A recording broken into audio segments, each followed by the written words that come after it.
আসসালামু আলাইকুম এভরিওয়ান। আজকে আপনাদের সামনে নতুন একটা রেসিপি নিয়ে আসছি। সেটা হচ্ছে চিকেন কষা।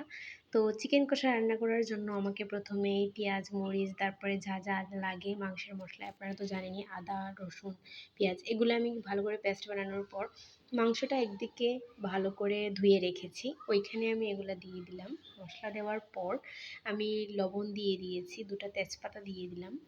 দেন পরিমাণ মতো আমি এখানে রাঁধুনি হলুদের গুঁড়া ব্যবহার করব। দেন আমি এখানে মরিচের গুঁড়া অ্যাড করে দিলাম, মেথি অ্যাড করে দিলাম। এক এক করে আমি সব মশলাই এখানে অ্যাড করে দিয়েছি।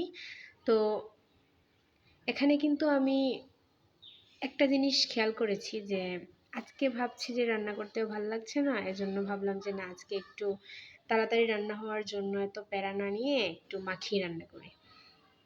এতটা সময় আসলে থাকে না, যেহেতু আমি ডরমিটরিতে থাকি। তো আমি এখানে মাখিয়ে রান্না করব এজন্য। আর মাখিয়ে রান্না করলে কিন্তু মজা লাগে, খুব বেশি আমার কাছে ভালো লাগে, এজন্য আপনাদের সঙ্গে শেয়ার করলাম বিষয়টা। তো পরিমাণ মতো পানি দিয়ে একেবারে আমি গ্যাসের চুলাটা অন করে দিয়ে দেন ঢাকনা দিয়ে ঢেকে রাখবো।